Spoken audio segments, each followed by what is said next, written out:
Recording 39. You will hear a telephone conversation between the organiser of a park run and a woman who wishes to take part in the run. First, you have some time to look at questions 1 to 6.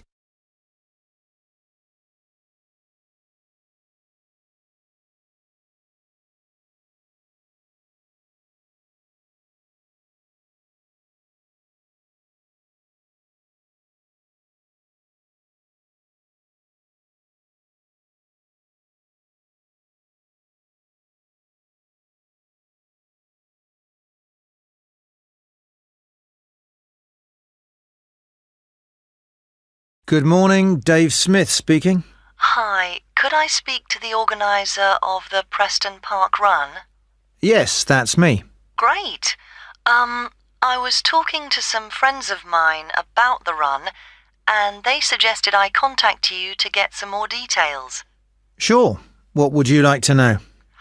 Well, they said it takes place every Saturday. Is that right? Yes, it does. Okay, great. Do you know where the park is? Oh, yes, I've been there before, but it's quite big and I'm not sure where to go. Well, there's a circular track that goes right around the park. The run starts at the cafe, goes past the tennis courts, then twice around the lake and finishes back where it started. Okay, and what time is the run? Well, the actual run begins at 9 a.m, but the runners start arriving at about 8:45. Okay, so I need to get up early Saturday morning then. And how long is the run? Well, it used to be 3 kilometres, but most people wanted to do a bit more than that, so we lengthened it to 5 kilometres. We now go round the lake twice, and that adds an extra 2 kilometres. Right. Not sure I've ever run that far, so I'd better start doing a bit of training. That's a good idea. But it's not a race, it's really just for fun. And the best thing would be to take it easy the first few times you do it, and then see if you can gradually improve your time. Is the run timed then? How do I know how well I've done? When you cross the finish line, you'll be given a barcode, and you take this to one of the run volunteers who will scan it. Then you can get your time online when you go home. Oh, I see. You collect all the results. Exactly. I see. That's great. So, how do I register? Well, there are several ways. I could take your details over the phone, but it's much easier if you do it using the website. Okay, good. I think that's probably all I need to know for now. Oh yes, does it cost anything to register, or do you collect money each week? Well, it doesn't cost anything to register, but we do charge for the run. In fact, we have just increased the charge to £1.50. It used to be £1, but because we were making a bit of a loss, we have had to increase it by 50p. Okay, thanks. I think I have enough information on taking part in the run. Before you hear the rest of the conversation, you will have some time to look at the questions 7 to 10.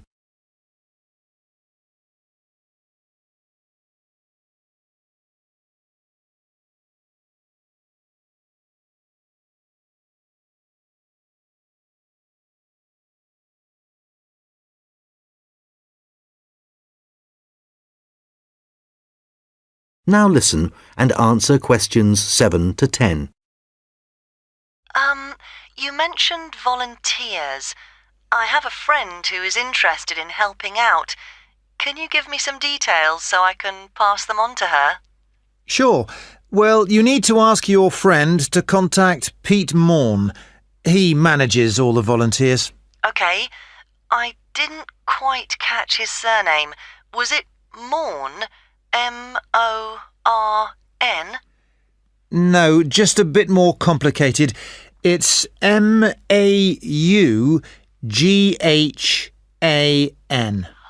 Right, thanks. And could you give me his phone number?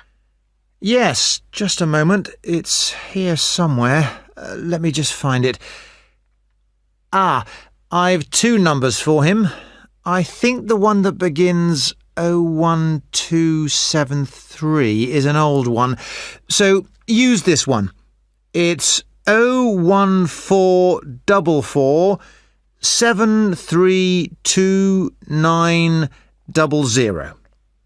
OK, got that. Can you tell me anything about the volunteering? Like what kind of activities it involves? Sure. Well, we need volunteers for basic stuff like setting up the course. We have to do that before all the runners arrive. OK, so that's a really early start. Yes, that's right. But if your friend would prefer to arrive a bit later, she can also help with guiding the runners so they don't go the wrong way. I see. I believe you do a report on some of the races. Yes, that's right. In fact, we do a weekly report on each race, and we always try to illustrate it. OK. Well, my friend really likes taking photographs. She's just bought a new camera. Actually, that would be great. I don't know whether Pete has anyone to take photographs this week. Oh, I'll let her know. OK, good. Could you ask your friend to phone Pete and let him know? Yes, I will. OK, thanks. Goodbye. Goodbye. That is the end of section 1. You now have half a minute to check your answers.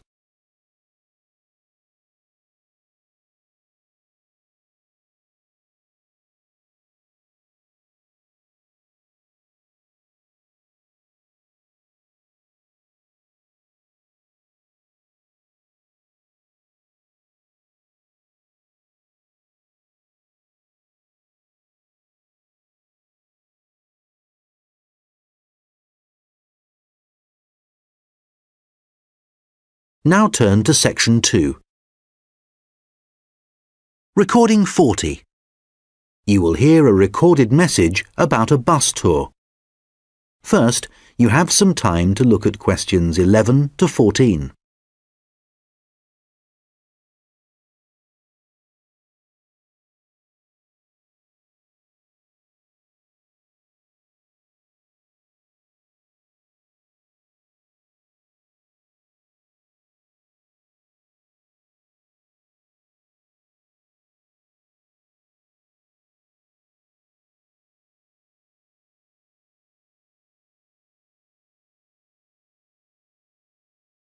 Thank you for calling the phone line for the Pacton-on-Sea bus tour. This is a recorded message lasting approximately 4 minutes, and it provides general information on the town bus tour. Pacton-on-Sea is a beautiful West Coast town and has attracted tourists for many years. One of the best ways of getting to know the town is to take the bus tour, which provides a wonderful viewing experience from one of our open-top buses. The tour is a round trip of the town, and there are a total of 4 stops where passengers can get on and off the bus. A lot of people start at the first stop, which is at the train station, as this is where many tourists arrive in the town. The next stop after the station is the aquarium, which is famous for its dolphin show, and which has recently expanded to include sharks. This is well worth a visit and is very reasonably priced. Leaving the aquarium, the bus tour goes along the coast road and after a few kilometers comes to the old fishing village, where you can get off to stroll along the waterfront. There are some original buildings here, but most of the area has been modernized and is now used as a harbor for all kinds of sea craft, including yachts and some amazing powerboats. The tour then heads off to the last stop, and this is where most of the shops are. So for those of you keen to do a bit of shopping, this is the place for you. Our advice is to go to this part of the town in the morning when it is relatively quiet. It does get very busy in the afternoons, especially at the height of the season.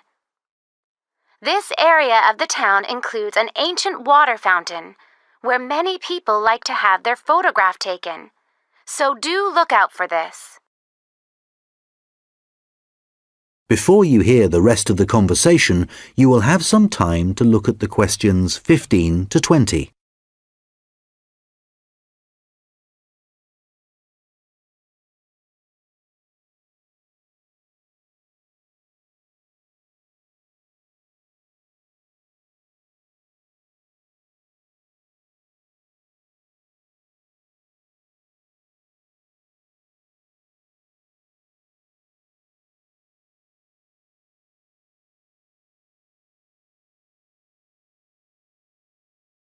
Now listen and answer questions 15 to 20.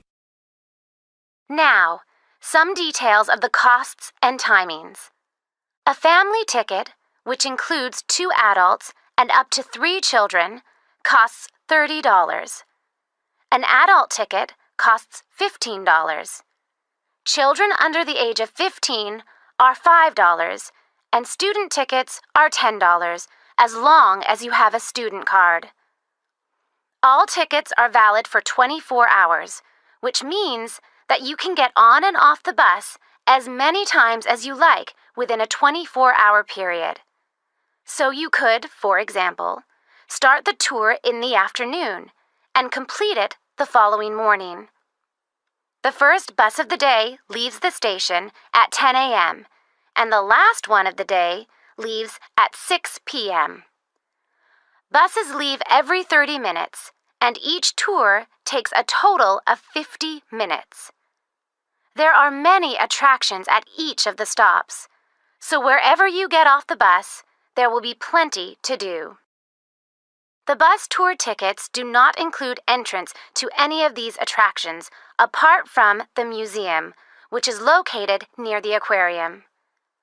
Some buses have local guides who will point out places of interest and will provide information on the town. However, we cannot guarantee that every bus will have a guide, and so we also have an audio commentary that has been specially recorded for the bus tour by the tourist office. Headphones are available on the bus, and these are easy to operate. There is no extra charge for these. Just plug in, select the required language, and adjust the volume. Due to the winter months being rather cold and wet in Pacton-on-Sea, the bus tours only operate from March to September. The weather is usually warm and sunny during these months, so remember to bring some sun protection, especially on hot days. And of course, it does occasionally rain here in the summer, so if the weather looks bad, remember to bring some rainwear. The bus tours are available no matter what the weather. At the height of the summer, the tours can get very busy, so you are advised to book. You can book tickets online, over the phone, and also at the station, and at any of the other tour stops. When booking over the phone, you can collect your tickets at any of the stops at the start of your tour. When you do it online, you can print your e-ticket, which you must remember to bring with you. Thank you for calling the Pacton-on-Sea phone line, and we look forward to seeing you soon on one of our tour buses. That is the end of section 2. You now have half a minute to check your answers.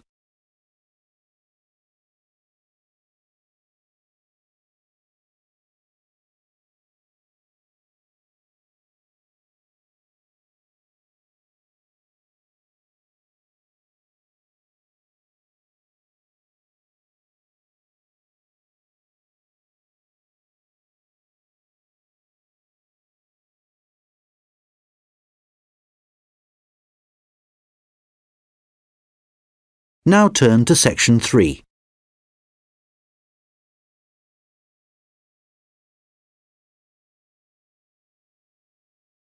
Recording 41. You will hear a conversation between an admissions officer and a manager from the university's technologies department. First, you have some time to look at questions 21 to 26.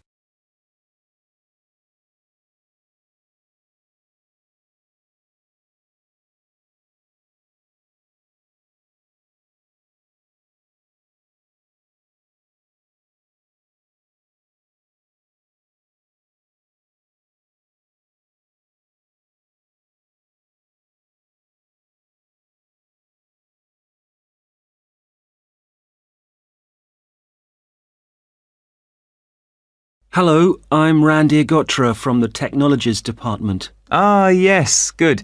I'm Dave Hadley. Thanks for coming to see me. That's okay.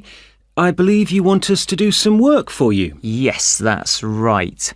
I'm responsible for student admissions to the college, and I use a computer system to help process student enrolments and to do the timetabling.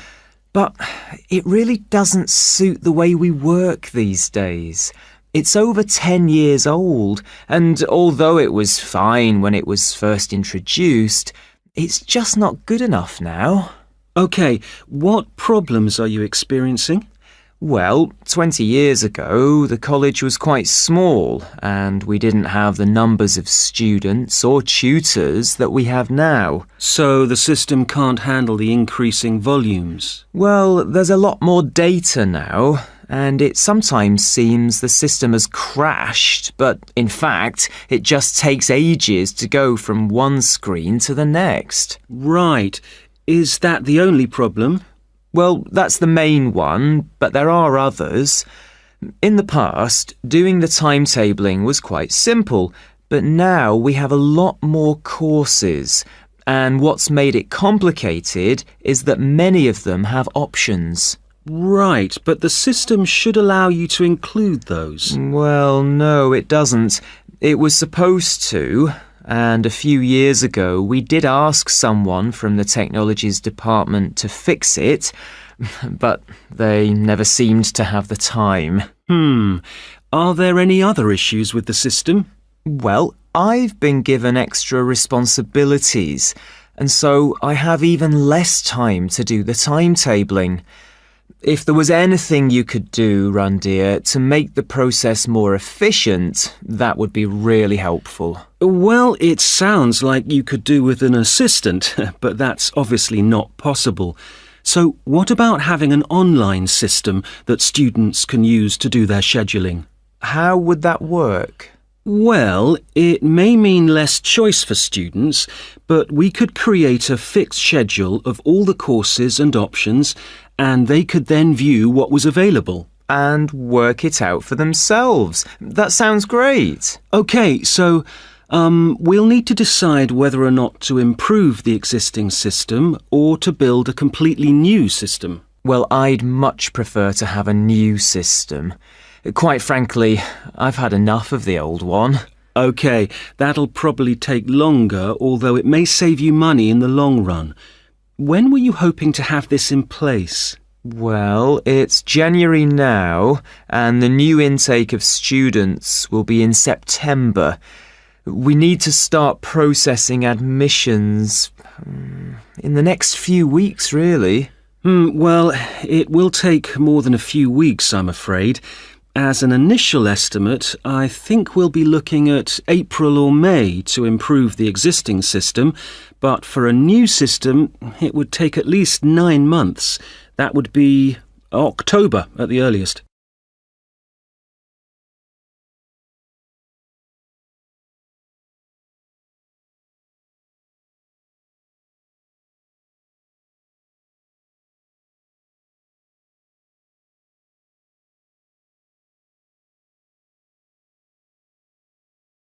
Now listen and answer questions 27 to 30. What are the next steps if we are to have a new system? Well, the first question is, do you have support from your senior management? Yes, I've already discussed it with them, and they're also keen to get this work done. OK, because I was going to say that's the first thing you need to do, and without that we can't go ahead. Yes, I've done that. That's good. Actually, they mentioned that there's probably a form I need to complete to formally start the project. Yes, that's the next thing you need to do. I'll send you an email with a link so you can fill it in online. It's called a project request form. OK, great. And then what happens? Well, I have a list of things, but I think the third thing you should do is see Samir. He's our analyst who will look at the system and identify what needs to be done. OK, can you send me his contact details and I'll set up a meeting with him? OK, that's good. So we should soon be able to get a team together to start the work. Some members of our team work in different locations, so it's not easy to have face-to-face meetings. That's OK. I'm used to having conference calls, providing they're not late at night. Right, so I'll send you details of the team, and if you could set up a call, that would be great. OK, I'll do that. Thanks. That is the end of section 3. You now have half a minute to check your answers.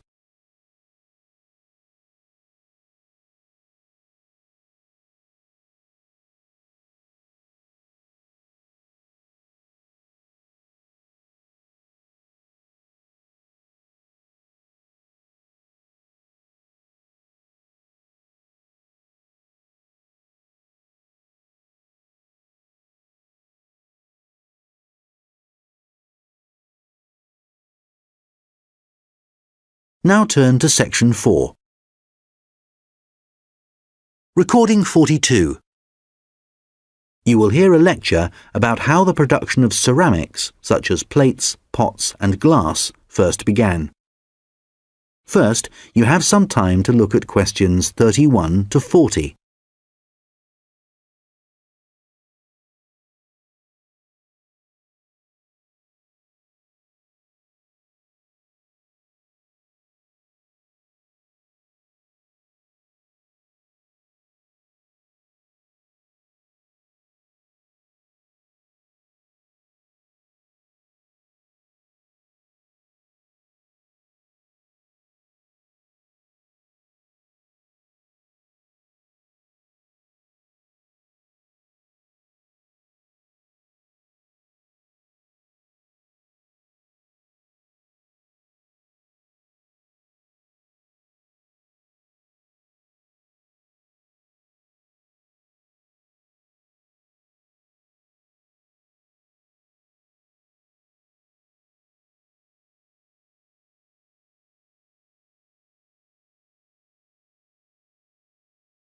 Now listen carefully and answer questions 31 to 40.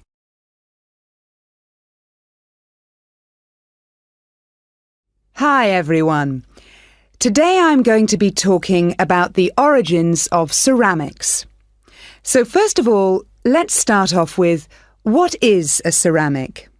Well, generally speaking, ceramics are what you get when you apply heat to certain inorganic, non-metallic solids and then allow them to cool.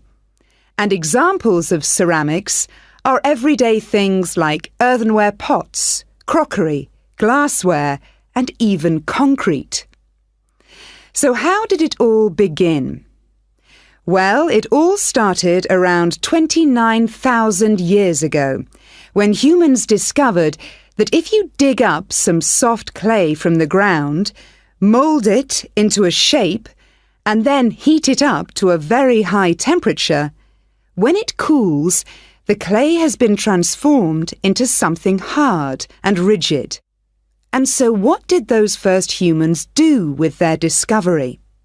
Well, they created figurines, which were small statues and which depicted animals or gods or any shape that the clay could be moulded into.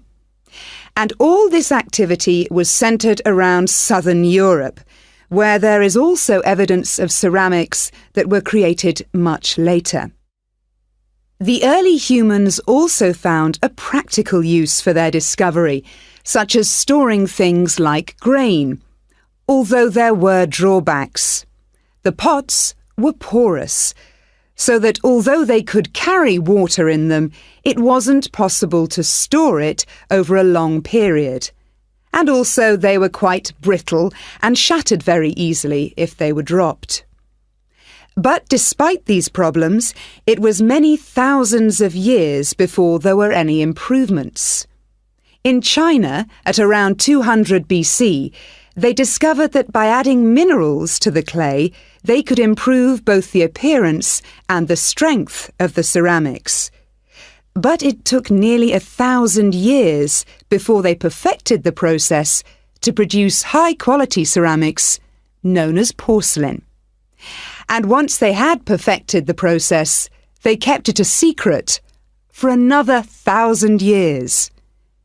Compared to the first ceramics, porcelain was lighter, finer, harder, and whiter, and became an important commodity in China's trading with the rest of the world for hundreds of years. In fact, it became so valuable that it was known as white gold, and spies were sent to China to discover what they did to the clay to produce such high-quality merchandise. It wasn't until the 18th century that the secret began to unravel. A German alchemist called Johann Friedrich Böttger was asked by the king to make gold out of lead. Unfortunately, Böttger failed to achieve this and soon gave up. But in order to please the king, he attempted to make high-quality porcelain. And after many years of experimentation, he discovered that by adding quartz and a material called China stone to very high-quality clay, he managed to get the same results that the Chinese had been achieving for the last 1,000 years.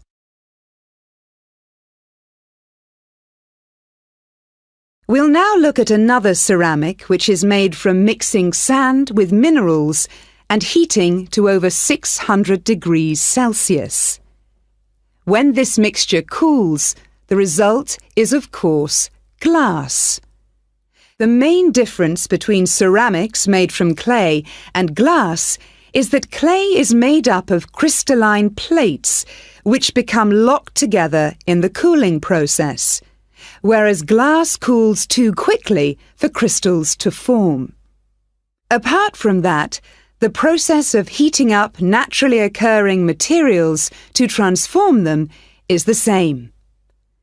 The origins of glass date back to 3,500 BC, but it wasn't until the Roman Empire, 2,000 years ago, that the art of glass blowing and the practical uses of glass became more widespread. One of the more innovative uses was to use it in windows, as up until then they had just been holes in walls. It must have been very drafty in those days.